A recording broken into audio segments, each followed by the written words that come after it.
How do you invest in multifamily homes in Alberta for as low as 5% down with 50-year mortgages? Well, this is done through something called the MLI Select Program. And in this video, I'm going to walk you through step by step on how this program actually works and how you actually qualify for the program.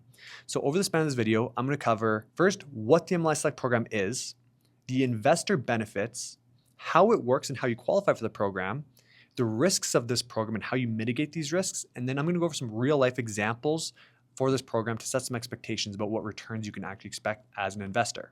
So my name is Joshua.l.clark. I'm the founder of New Homes Alberta, and I'm a commercial realtor specializing in MLI Select and multifamily deals. Let's get into the video. What is the MLI Select program? So this is a commercial lending program that's backed by the Canadian government. Okay, so the point of this is for creating more affordable housing. It was created in 2022, and essentially what you get is you can put as little as 5% down in a 50-year mortgage if you're buying commercial properties. So that means 5 or more attached units, preferably, and ideally on one lot. Now, there's certain situations where if you're on 2 lots, that's okay for a big apartment building, for example. But primarily, it's for multifamily, 5 or more units. You get low cash down and extremely long amortization periods.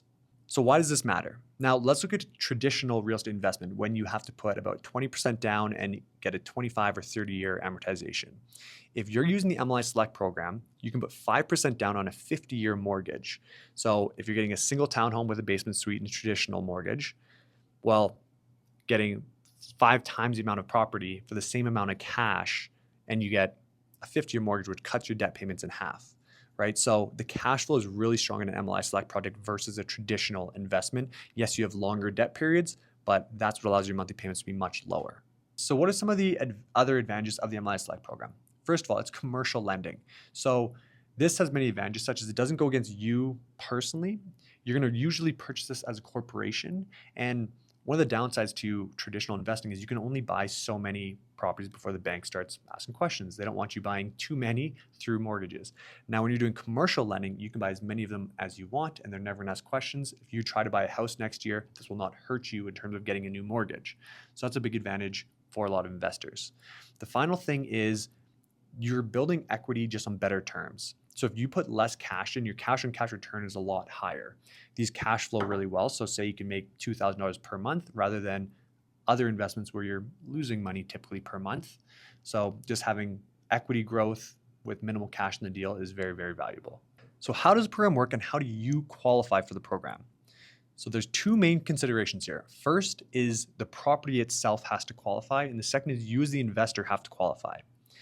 Let's dive into what the property requirements are.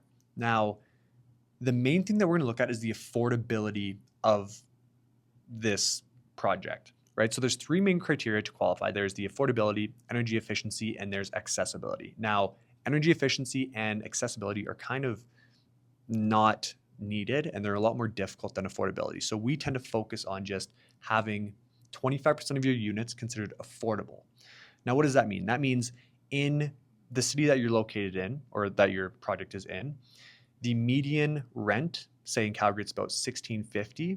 You have to have 25% of your units renting for less than that. That's why basement suites are such a great option, because you're never going to rent a basement suite for more than $1,650 anyways. So these 4 plexes with 4 basement suites are a perfect qualifying project for the MLI Select program. So that's the first thing, is your project qualifies. You have to have 25% of the units considered affordable. Now, the other portion of it is your debt coverage ratio. So for the project to qualify, your debt coverage ratio has to be at least 1.1 or more. Now, we always say at least 1.15 because there's got to be a little room for if the market goes down, if the rental rates go down, if the interest rates go down, you still want the project to fully qualify. So let me explain debt coverage ratio in a very simple way. Every $1 of debt plus expenses, you have to be generating at least 1.1 in rental income on that property. So this means it's a cash flow positive investment. Now, why is this a criteria? It's because the government is backing this investment. If you're going to be losing money every month, there's going to be too many defaults on the property. So the government wants to make sure, yes, this is a cash flow positive investment. Therefore, the buyer or the investor can actually make the monthly payments. So that's why they have the debt coverage thing. Now, with that, you have to have very accurate pro formas and work with a team who understands how to calculate these debt coverage ratios without inflating numbers, because you as the investor will be at risk if these numbers are off or if they're wrong.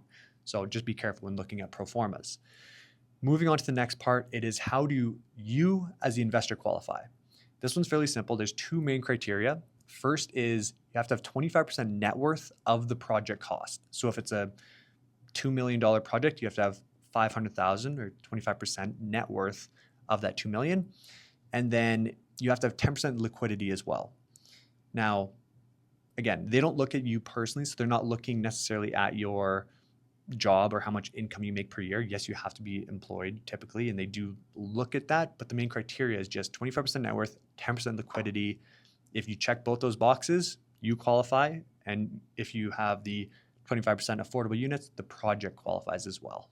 What is the actual process to getting started with the MLI Select program? First thing I'm going to say is you have to have a very knowledgeable and experienced MLI Select mortgage broker. This is not a traditional mortgage broker, okay? I've dealt with some brokers who wanted to get into MLI Select, and it's a very different process than someone who knows the program. Now, brokers who've been in it for a long time also have other advantages. They know the lenders, and they get better rates, and they also get more favorable terms for different lending. So again, can't stress enough, find a good mortgage broker. We have a bunch that we like to work with. Let us know if you have any questions on that. Now, the process starts by we qualify you before anything else. We want to make sure if you're going shopping, you know how much is in your bank account. So we want to make sure that you are qualified for the program and what size of project can you qualify for. We do that by doing a personal net worth statement as well as a liquidity check. Now that happens through the mortgage broker, not through us. I'm only a commercial realtor. So again, go through the broker on that. Once you're qualified, we find a project that matches what you're looking for. So we have a ton of different builders that we work with, and we will find something that matches, first of all, your budget with a little room, because we don't want to be at the top of your budget, and then also that qualifies for the program properly, is in a good area, is rentable. We look for something that's inner city, typically something that doesn't have a ton of supply coming around it as well. So second thing, find a project. Third thing is we qualify the project. So we send this to the mortgage broker too. They sign off and say, yep, project's good. And then from there, we move on to the fourth step, which is you putting down a down payment on the project. We write the offer, we negotiate the terms for you, and then you submit your $10,000 if they approve that offer, $20,000, whatever it is, and the project is now being held through the condition period, which is the next step, is condition period. Over this time, you're going to submit your application to CMHC. Usually we try and get a 3-month condition period so you can have all your ducks in a row, and the mortgage broker will get the appraisal done. They're going to do an environmental assessment if needed on this project, and they're going to run pro formas and submit these to CMHC for you. It's very hands-off, sounds like a lot of steps, but the mortgage brokers know how to do it step by step, and they'll do it for you essentially. Now, you have to get a commercial appraisal, which is a little more expensive, and there's other fees associated with this program. So that's why check the pro forma. As we are going to talk about, is all the line items that you have to account for. We want to make sure that you have enough cash upfront before purchasing anything. So after that, once you're submitted to CMHC, it'll take probably 3 months to get that application in. Then you have 6 months once they approve your application to take possession of the project. Now, a common question I get to is what happens if you get rejected or they say no to your application? Usually you've waived conditions. So if this happens, you would have to take possession as a traditional investment or a traditional mortgage, which means 20% down likely. Now, again, if we do enough due diligence up front, that shouldn't be an issue. But if for some reason the investor or client said a net worth that CMHC checks and it doesn't add up, then that could get rejected. Or if the pro forma doesn't add up, that could get rejected. So be very careful again on those two situations, or else you'll have to do it through a traditional investment. Now, the final step essentially is after you get your COI, which is your certificate of insurance, then you take possession of your project and it is yours to go and you start renting it out. Now, also, you're going to want to start promoting the rental a little bit before, because you have 8 units to rent. So that's kind of the last stage, is start renting out your project once the deal has gone firm, and then take possession of the project. Let's look at some real life examples. We're also going to walk through a pro forma and show you all the additional costs and the cash upfront that you're going to need to buy an MLI Select project. So what kind of projects actually qualify? Here's just a couple images to show you what we're dealing with. So the first one is apartment style condo buildings. So these are the ones that can kind of roll into 2 lots sometimes, but again, you have to have at least 5 units. So this would qualify for MLI Select. There's also 4 attached homes plus suites. So this is one of the most common. You can have anything above 5 rental units, okay? So it can be, this is 8 rental units. So 4 townhomes here with 4 basement suites would be 8. So again, here's an image just showing you can have a full duplex with a garage suite. So this could be a full duplex, which would be 1, 2, 3, 4, and the garage suite would make 5, as long as it's on one lot if they're detached like that. Then you can have 2 attached homes plus suites in front and 2 attached homes with suites in the back as well. So something like this where it's 1, 2, 3, 4, and then behind it there's another 4. So that would be 8 as well. Now, can you do older properties? Yes, you can also do MLI Select on older properties, although the affordable number of units, I believe, is 80% for something like that. So it's a lot harder to do, and you have to use current rent rolls, and you have to show a lot more proof that this is an affordable housing initiative. So older buildings is possible, but it's a lot harder to do. Okay, so we're just going to focus on these 4 for now, just as an example. Now, let's look at a couple actual projects. So the first one, Inglewood. Central Edmonton, we're looking at an 8-plex, okay? This is actually a really unique project too, because it's basically above ground condo units. So there's a 2-bed, 1-bath main floor, and then a 636 square foot 2-bed, 2-bath main floor. So it would be 1 here, I believe it's 1 here, 2, 3, 4. So there's 4 here, and then there's 4 in the back so 3 here, 2 in the middle, and then 3 in the back. So there's 8 units in total. This is a really interesting one because the challenge with basement suites are they're below ground, they're harder to rent out. Now these are basically small townhomes, which in a sort is an apartment unit size since they're so small, but there's also the option to develop the basement here for the tenant. So really interesting project. I like that the builder is starting to do above ground because below ground is dark, a little dingier, harder to rent out than something like this. So this is a really interesting project to me. We just got this one as well. So again, if you're interested in this one, reach out. So it's in Inglewood, which is a good area. And I'll walk you through kind of how we come up with different things. So like I was saying, the Proforma, you have to be very accurate. How are you coming up with the rental prices for the projects? We always start by doing market comparables. So there's low supply in this area, so we check out on Rent Faster. We look at what the supply is, how many rental units are actually in the area. So the rental prices in this area aren't great, but they're not bad. Now the nice thing about having smaller units is we have to be in that affordable price range, right? So having these units, they'll all almost hit that affordable price range. You can have a couple of them a little bit under. So rental price not great. Current market rates, newer, bigger townhomes in this area seem to be 1,800 to 2,000. So older, smaller townhomes are 1,300 to 1,700. So our projection. This one's tough. We're being conservative and saying these could rent from 1,600 to 1,700 using 1,650 in the Proformas. Now, we always have to check what is the affordable price at the moment, but it is around 1,650. So we went with 1,650 for this. Now, here's what our Proforma looks like. And I'm going to walk through kind of all the expenses that you have to be aware of. If you see any Proforma that looks like this, it's from our team here at New Homes Alberta. So projected rent, 1,650, there's 4 units in total. So 13,200 is your monthly rental income. We always run a sensitivity analysis as well. So what happens if the interest rate increases to 4.5? Is it still above a 1.1 debt coverage ratio? The answer is no. So we have to plan on it being at least a 4.25 interest rate at the absolute worst case scenario for this project to qualify. Although we usually use 4%, so a 1.17 debt coverage ratio is very solid. Then we also do a price analysis. So if the price is, like, so you can usually negotiate with builders too. So if whatever price we come in at, will it debt coverage, will it work? So moving on quickly to, I'll only walk you guys through one Proforma, but the down payment, 5%. Your cash on the, so yeah, let's start from this scratch here. So it's a 2.15 purchase price, let's say.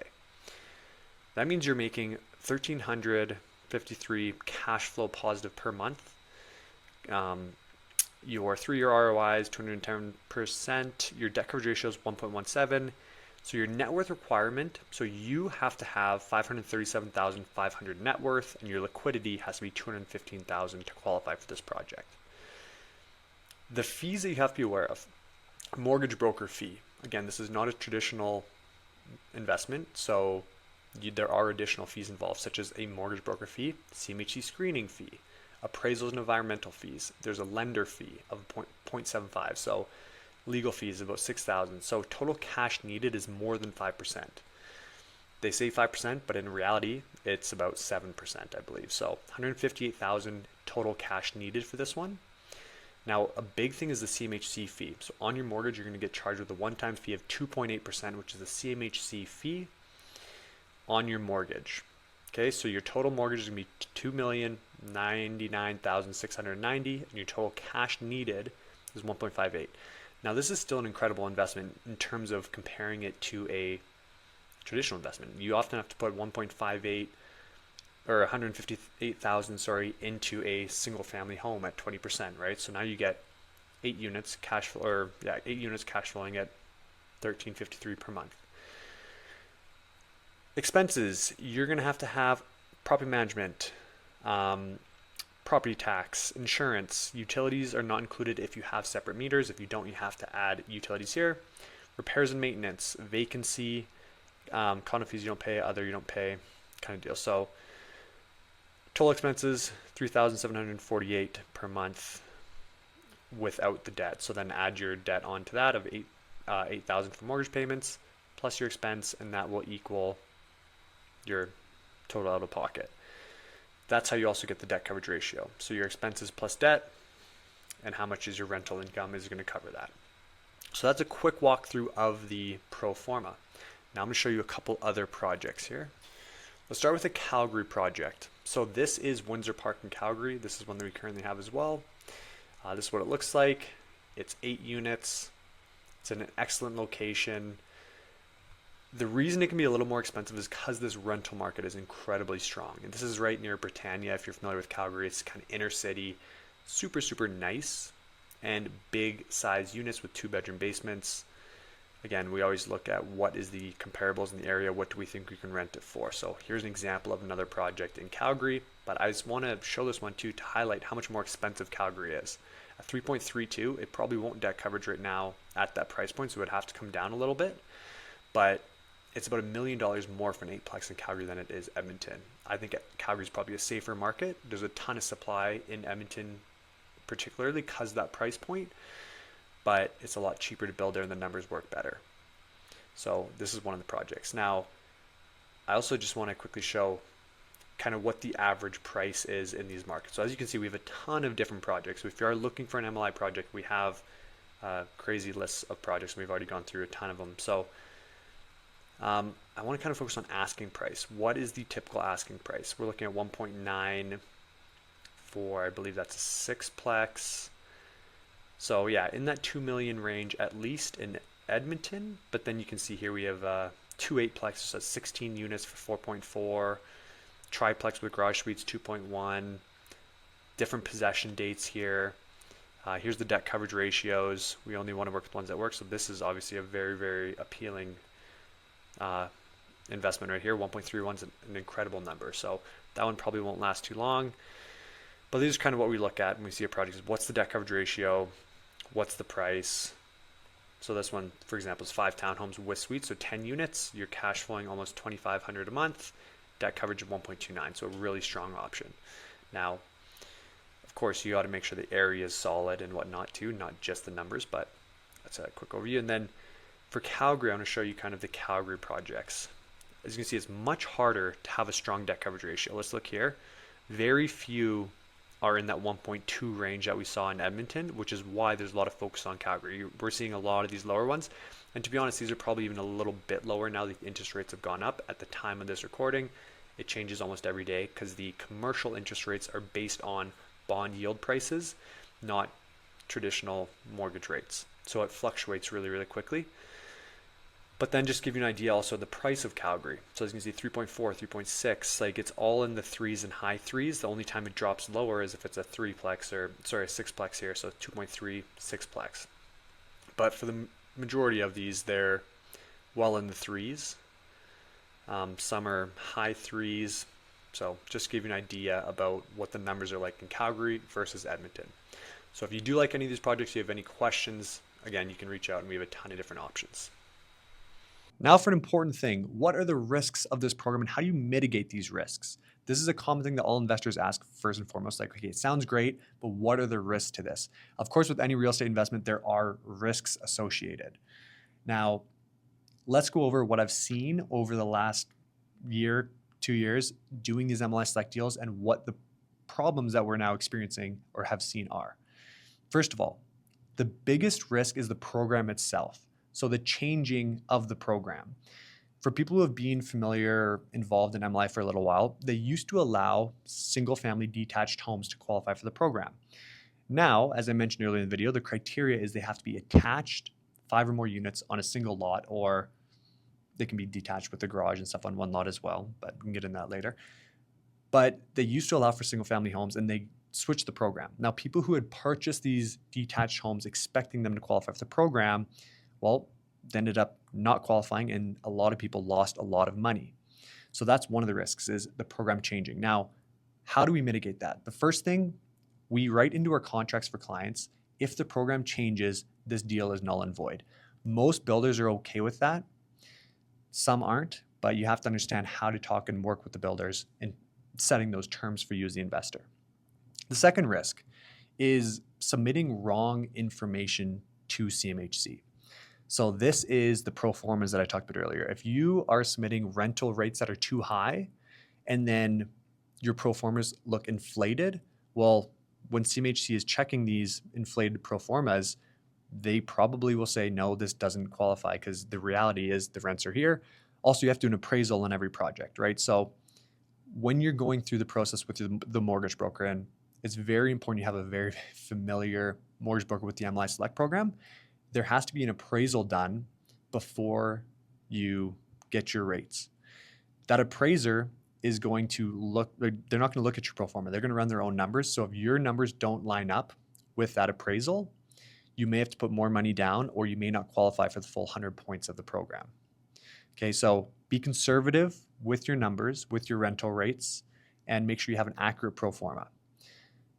The third risk is there's long condition periods with these investments, okay? So we're seeing a lot of people buying a project before the development permits are even approved, or just after a development permit is approved. That means the project won't be complete for 12 months. Now, no builder is going to allow for a 6-month condition period, or very few will.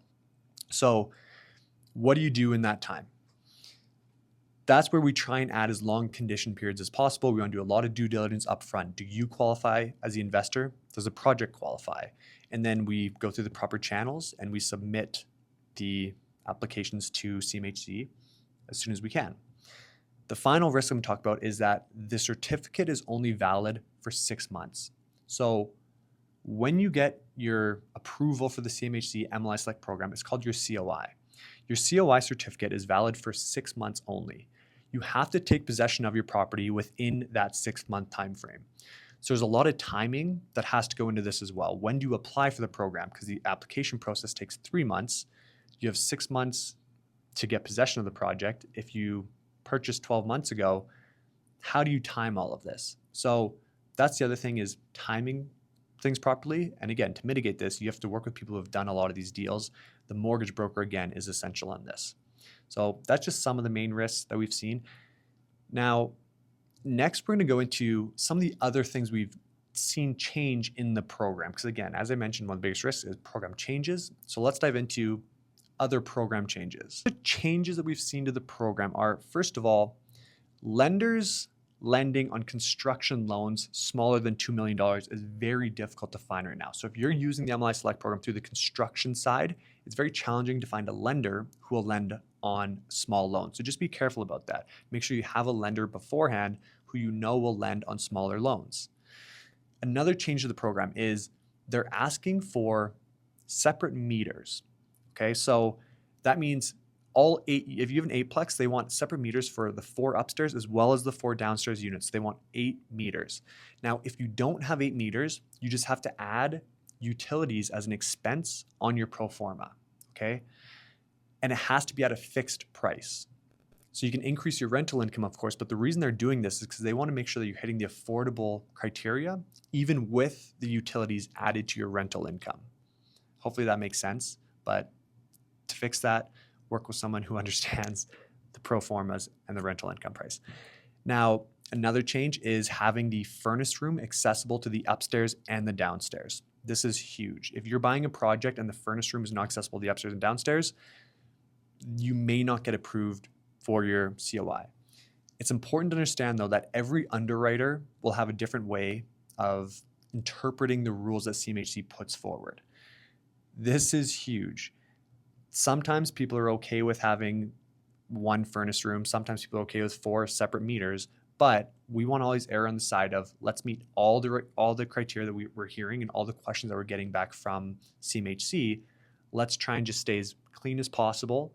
Let's have separate meters, or at least write the expenses on the pro forma, and let's have access to the furnace room to the upstairs tenants and downstairs tenants. So those are just some of the changes that we've seen. I'm sure there's gonna be a lot more to come. There always is. So again, just work with people who know what is happening and what is changing in the program. Thanks so much for sticking through to the end of this video. I know it's not the most exciting stuff, but it's important to know all of it, especially if you're gonna do an investment of this size. If you are looking for some help or have any questions, please reach out to me. My information should be below this video, or you can go to newhomesalberta.ca and you can reach out to anyone on our team there as well. So thanks so much. Hopefully this helped, and talk to you soon.